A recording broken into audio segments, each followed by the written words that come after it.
E aí, olá, bom dia, tudo bem? Como é que tá aí o astral nessa manhã de quarta-feira? Como é que você tá? Tá tudo tranquilo com você? Ontem na nossa live às 20 horas, né? Nós fizemos um estudo no capítulo de Mateus, no capítulo 7, né? No livro de Mateus, capítulo 7, Evangelho de Jesus Cristo segundo escreveu São Mateus.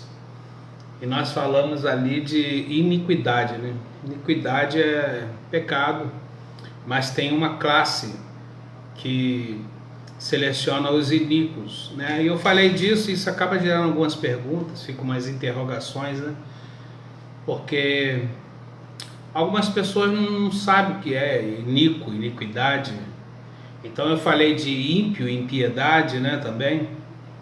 E falei do pecador comum, que somos todos nós, aquele pecador que vive na fuga do Deus vivo, que ele tem a síndrome do Adão, né?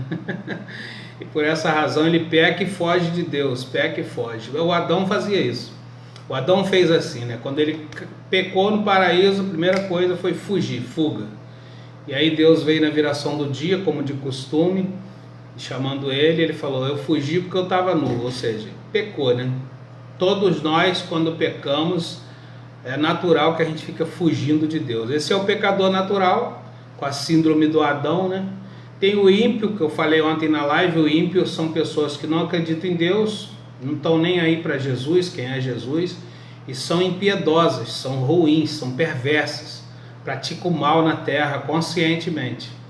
E os iníquos são quem? São as pessoas que até aceitaram a fé, né, passaram talvez aí pelo batismo, aceitaram a fé em Jesus Cristo e começaram a fazer a obra de Deus, mas num determinado tempo de suas vidas, num determinado momento, elas começaram a questionar essa fé e começaram a fazer as obras por si mesmas. E elas então passam a fazer parte desse grupo de iníquo, que são as pessoas que praticam iniquidade. O que é iniquidade? Pessoa que fala em nome de Deus, tem até um conhecimento da palavra de Deus, mas pratica pecado. E fica de boa lá, como se não estivesse fazendo nada.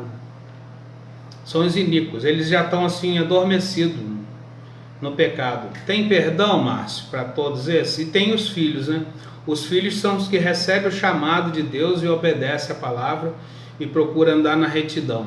Então aqui nós falamos ímpio, o pecador natural, que é o que tem a síndrome de Adão, peca, foge, peca, foge.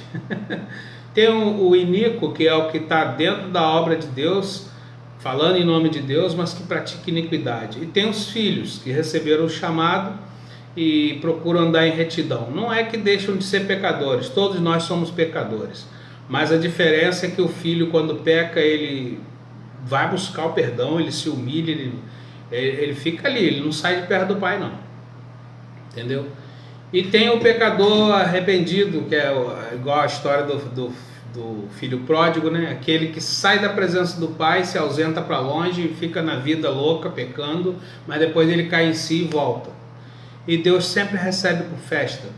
A boa notícia do Evangelho é essa, inclusive a palavra Evangelho significa isso, é boa notícia, boas novas de Deus para nós homens, que tem perdão para todos, tem perdão para todos, tem perdão para o ímpio, aquele que está na terra praticando impiedade, maldade, tocando o terror no sentido do mal mesmo, tem perdão para esses sim. Aqui ó, no livro do profeta Isaías, o profeta vai dizer, né? Deus diz através do profeta, deixa o ímpio o seu caminho e o homem maligno os seus pensamentos, se converta ao Senhor, que se compadecerá de ti, né? E torne para o nosso Deus, porque é grandioso em perdoar. Isaías 55, 7. Então, se você me perguntar, o ímpio, o cara que está praticando o mal na terra, tem perdão para ele? Tem. Se ele se arrepender e deixar esse caminho, Deus o recebe, né? Essa é a boa nova, esse é que é o amor de Deus para conosco. O Evangelho é isso, é pregar essa novidade, tem perdão para todos, para todo mundo, né? Márcio, e o iníquo, aquele que está então dentro da obra de Deus, falando de Deus, prega o Evangelho e tudo, mas pratica iniquidade, tem perdão para ele?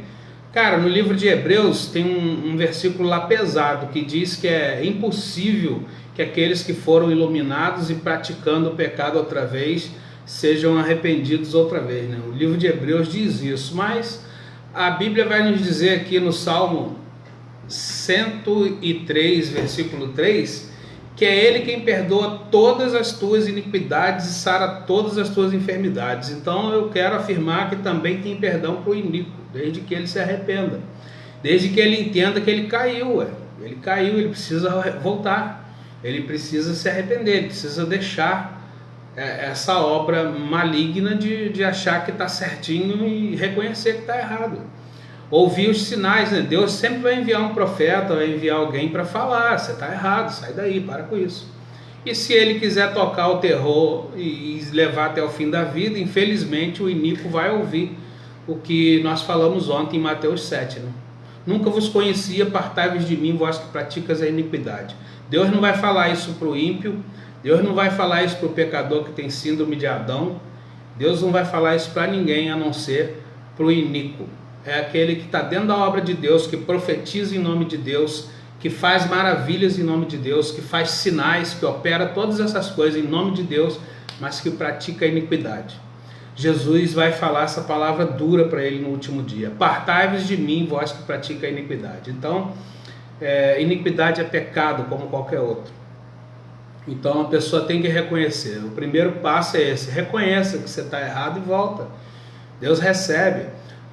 Uma das maravilhas do Evangelho na parábola do filho pródigo é essa, porque ele caiu em si, ele entendeu que ele estava errado.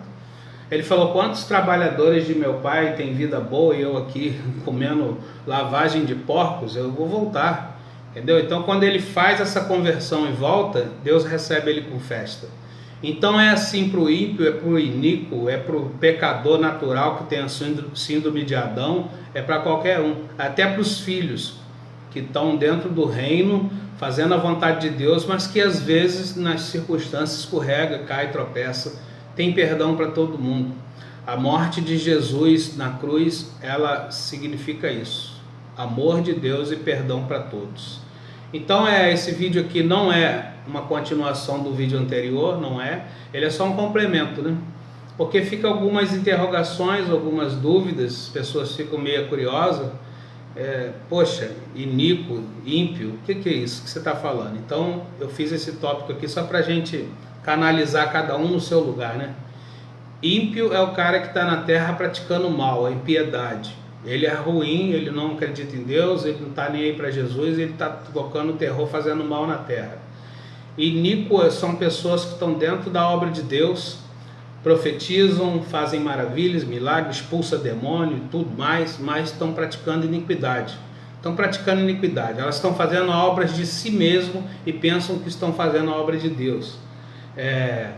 Pecador com síndrome de Adão é o pecador natural, o pecador normal, é aquele que já nasce nesse mundo e é pecador. Esse, sempre que peca, ele foge de Deus. Você convida ele para ir na igreja, ele fala: eu não vou não, outro dia eu vou e tal. Ele fica sempre fugindo. Por quê? Porque ele tem vergonha, só isso. Ele, não é que ele não acredita em Deus, ele não crê em Deus, ele só tem vergonha. O pecado causa isso, né? Mas o que é a mensagem que ele precisa saber então? Ele precisa saber só que Deus ama ele, e que se ele voltar, Deus recebe ele com festa, é só isso. Apaga as transgressões, apaga a iniquidade, perdoa o pecado, o sangue de Jesus purifica, e a pessoa começa a andar em novidade de vida. É isso, só isso, né? E o iníquo, esse aí já é difícil converter um iníquo, porque ele acha que ele está certo. Ele acha que ele está fazendo a obra de Deus, aí só Jesus mesmo para repreender o iníquo. Se você arrumar treta com o iníquo, você vai arrumar treta mesmo, porque ele não aceita, né? E os filhos do reino, os filhos são os que ouviram a palavra, se arrependeram e buscam andar em novidade de vida. Esses são os filhos. E eu vou deixar aqui embaixo, no primeiro comentário, uma música de Roberto Carlos que fala o homem, né? Eu não quero que você olhe com olhos religiosos não, senão você vai falar: ele está falando de Deus, vai botar a mão de Roberto Carlos. Cara, Roberto Carlos está falando de Jesus nessa música. Para de olhar com olho religioso e olha com olho amoroso, entendeu? Então você vai ver que Roberto Carlos, muitos religiosos falam, rei é Jesus. E não está errado mesmo não, Jesus é rei dos reis. Mas Roberto Carlos é rei no seu segmento de música, ele é rei sim. Na nossa cultura brasileira ele é considerado rei. Como que eu posso contestar e dizer ele não é rei? Acaso eu faço a obra que ele faz? Eu sei compor como ele. As músicas do cara são sucesso de geração em geração e eu vou dizer ele não é rei. Então ele fez uma música, ele compôs e ele gravou a música que fala o homem. Eu vou buscar no YouTube e vou deixar aqui no primeiro comentário para você ouvir embaixo. Essa música ele só fala de Jesus, ele exalta Jesus o tempo todo, né? Então Roberto Carlos é rei sim, só que Jesus é rei dos reis. Então você não precisa diminuir Roberto Carlos para exaltar Jesus. Jesus já foi exaltado por Deus. Ele é rei dos reis e senhor dos senhores, ponto final. E a palavra de Deus vai dizer que no reino, ou você é rei, ou você é sacerdote, ou você é filho, né? A Bíblia diz que ele nos fez reis e sacerdotes. Então, no reino de Deus tem reis, tem sacerdotes e tem os filhos, né? E qual é a função dos filhos? Eles foram iluminados e eles agora vão chamar os pecadores da síndrome de Adão que estão fugindo. Igual nós anteriormente fugíamos, né? Então, é isso, nós vamos acender luz para chamar esses outros, para congregar com nós, né? Vinde congregai-vos, todos vós que escapastes das nações. É isso. O Senhor está nos chamando para esse tempo, porque é chegado o reino de Deus e a vinda desse rei que vai reger as nações com vara de ferro está próxima. E a gente precisa se posicionar e tomar posição no reino. Qual a sua posição? Você é rei, você é sacerdote ou você é filho? Seja lá qual for, faça a tua função e faça o melhor que você puder fazer, tá? Porque é chegado o tempo de despertar. Na parábola das 10 virgens, nós vamos ver ali que tem 5 virgens prudentes e 5 loucas. Essas consideradas lá na parábola como loucas, são pessoas de Deus, filhos de Deus que estão dormindo no tempo que deveriam estar acordando a outros, né? Então vamos lá, acende a sua lamparina aí, azeite tem aí? Então acende sua lamparina, vamos acordar os outros porque o rei está vindo aí, valeu? Beijo no coração, a gente se vê na live hoje às 20 horas e vamos estudar hoje Mateus capítulo 8. Vamos seguir ali no Evangelho de Jesus, falou? Beijão, bom dia, ótima quarta-feira para você, dê o seu melhor hoje, entendeu? Lembra que o nosso chamado é para ser servo. Então se você vai servir, faça o teu melhor, porque o grande rei vai dizer assim, naquele dia ele vai dizer assim, quando vocês fizeram a um desses meus pequenos na terra, a mim vocês fizeram. Então se vai servir, sirva com amor, porque você já está servindo o grande rei. Valeu? Até mais, a gente se vê às 8 da noite.